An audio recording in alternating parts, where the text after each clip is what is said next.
Liftoff. We have a liftoff. 32 minutes past the hour. Liftoff on Apollo 11.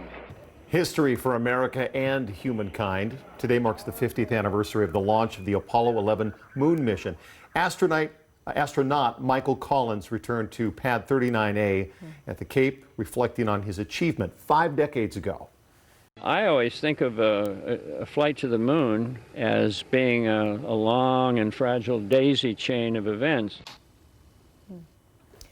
So today at the Smithsonian Air and Space Museum, officials unveiled Neil Armstrong's space suit.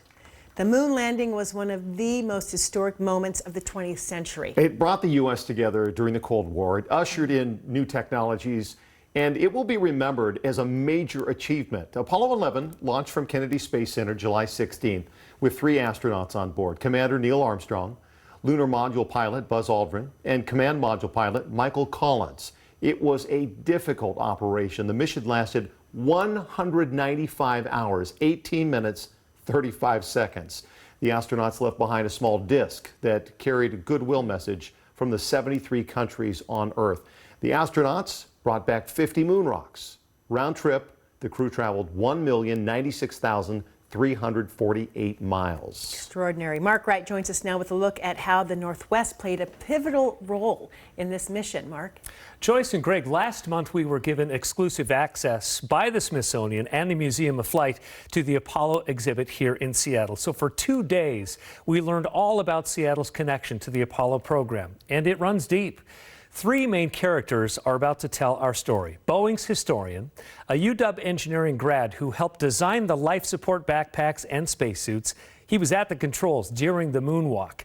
And also the Museum of Flight's curator, who helped put this amazing exhibit together. It was one small step for mankind, but it took an entire nation to make it happen. Welcome to the Museum of Flight in Seattle. For decades, the Apollo 11 command module has been on display at the Smithsonian National Air and Space Museum in Washington, D.C. But this summer, it's in the other Washington. This historic spacecraft that carried the first Americans to the moon is celebrating its 50th anniversary. The Apollo missions weren't just about landing on the moon. They were about proving who we are as Americans and what we're capable of. And this is an iconic symbol of that power. You're coming down the ladder now. I'm at the foot of the ladder. The LEM footbeds are only depressed in the surface about 1 or 2 inches. I'm going to step off the LEM now. That's one small step for man, one giant leap for mankind. 9. Ignition sequence start. 6, 5, 4, 3, 2, 1, 0. All engine running. Liftoff. We have a liftoff. 32 minutes past the hour.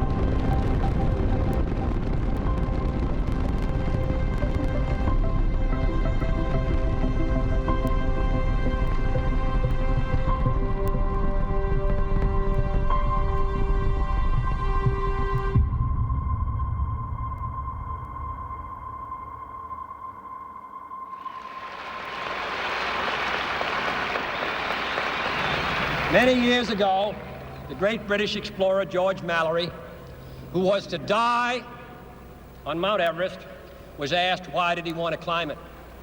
He said, because it is there. Well, space is there, and we're going to climb it. And the moon and the planets are there, and new hopes for knowledge and peace are there. And therefore, as we set sail, we ask God's blessing on the most hazardous and dangerous and greatest adventure on which man has ever embarked. We choose to go to the moon in this decade and do the other things, not because they are easy, but because they are hard. When President Kennedy made this challenge, Alan Shepard had taken a 15-minute flight to suborbit. That was the extent of our technology and our ability. We didn't have really anything as far as the technology or the plan to go to the moon, and so they had to start from scratch. So I think it really is a great example, a great lesson in leadership. A very simple goal after that everyone was committed to. Man, moon, decade. And simplifying it, galvanizing that, it made it happen.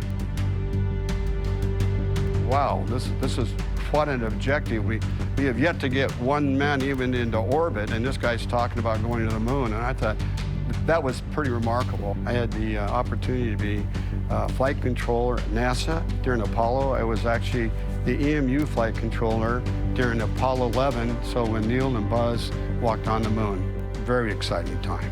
Ended up going to the University of Washington, had the opportunity to work at University of Washington wind tunnel, and all of us were talking about airplanes or space, and I was hooked on space. So every time there was a space flight, we'd leave the wind tunnel and go over to the hub and watch it on TV, and the wind tunnel would come to a screeching halt. My first one was Apollo 9, where it was an Earth orbit mission, Saturn V, the big one, and it had a lunar module, command module, and my backpacks on there.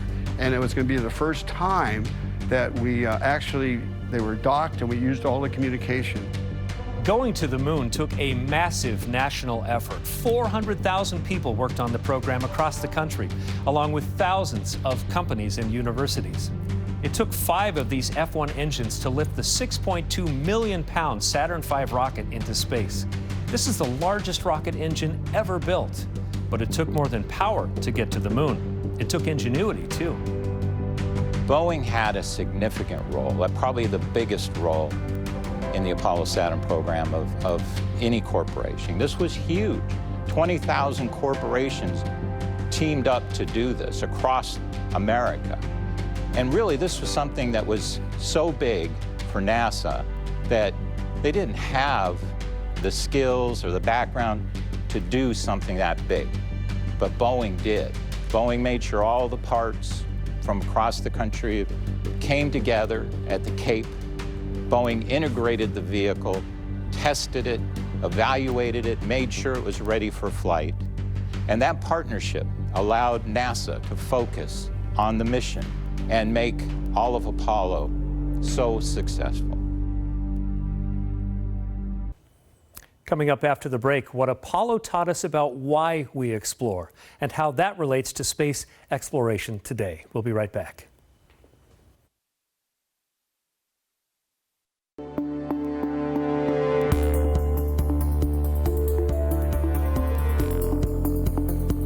Welcome back. Today marks the 50th anniversary of the launch of Apollo 11, the mission to the moon, where Buzz and Neil actually walked for the very first time on the surface of the moon. In conclusion of our special report, One Brief Moment, we answer the question why it's important to explore.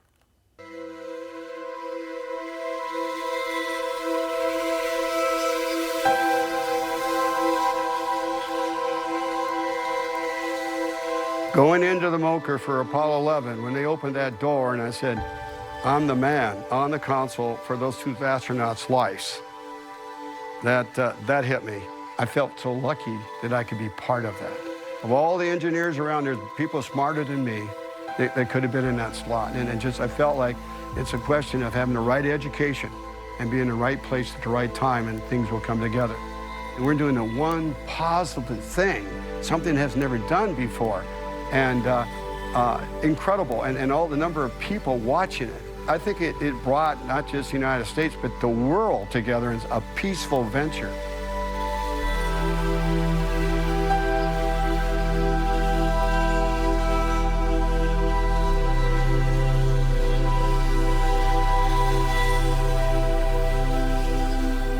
We walked out Mission Control, and in typical wonderful evening sky in Houston, we saw the moon. Several of us, we kind of look at the moon and says, they're really there, and we really did it. The system worked. It was phenomenal. All 6 missions, all 12 packs worked wonderfully during Apollo.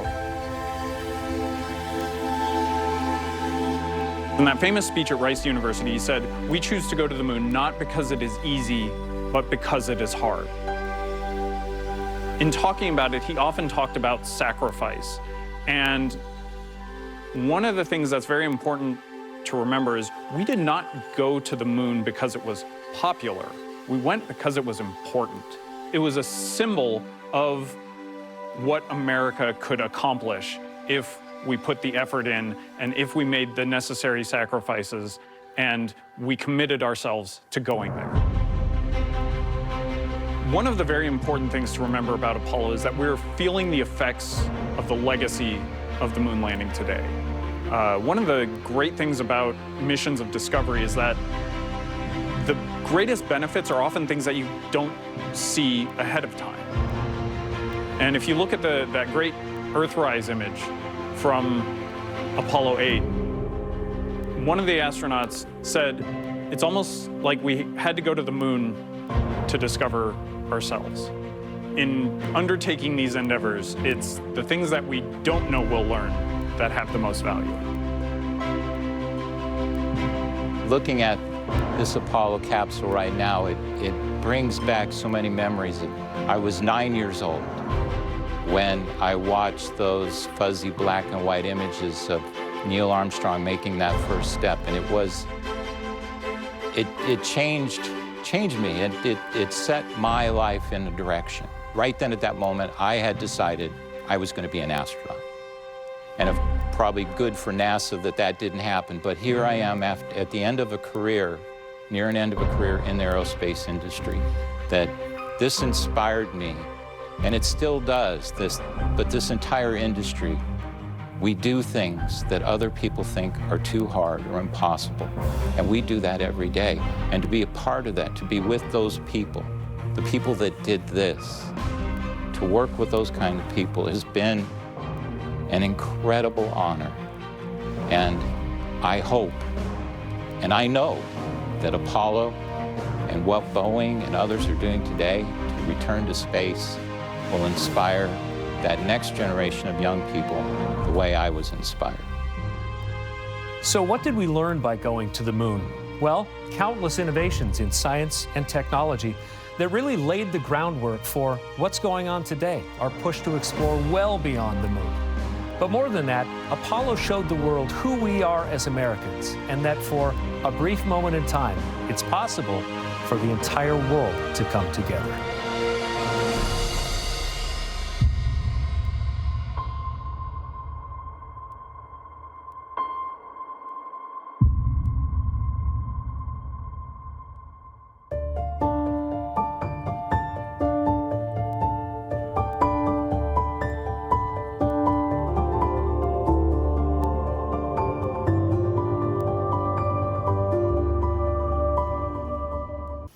So many questions. Before we get to them, that was really impactful. I mean, you told me that this was going to be, wait till you see the finished product, and between the shots and some footage that you and I were commenting, we'd never seen before. That and the music was, I said, boy, that seems like perfect music for this. It was perfect music, and there's a reason. Mark Fasia, one of our creative members here at King 5 for a long, long time, this was his baby, and his friend Thomas McGurk wrote that music for this piece. And Mark created this, he shot a lot of it, edited the piece, and it was a labor of love, really, over the past month or so. We had 2 days of exclusive access at the Museum of Flight, thanks to the Smithsonian and the Museum of Flight. So it was an amazing story just to learn about the connections to the Apollo mission that I didn't really know before. And we got a lot of the story out of that and the history, but having gone to the museum, what can you tell us about the exhibit itself? I have to tell you guys, you have to go, because this command module, the actual capsule that they went to the moon and back in, is here in Seattle until September.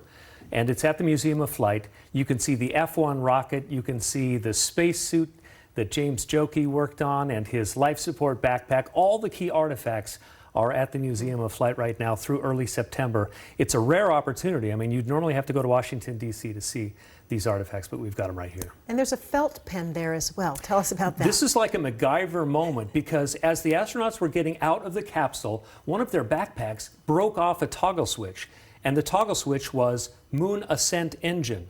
That means to get off the moon, they had to throw that switch. They broke the switch off. They said, Houston, you have a problem, and they started brainstorming. They used a felt pen, jammed it in a hole, and flipped the switch so they could get off the moon. Became their toggle. Their toggle, and you can see that felt pen there. It is just amazing. Unbelievable. Yeah. Good stuff. I know much more. And there's a lot more, including a virtual reality piece. We've posted all of this online at our website, king5.com, but we've made it super easy. Just text the word moon. The 206-448-4545 will send you a direct link to all of these stories. Cool stuff. And in virtual reality, it's even It's mind-blowing, yeah. Thanks, Mark. Wonderful.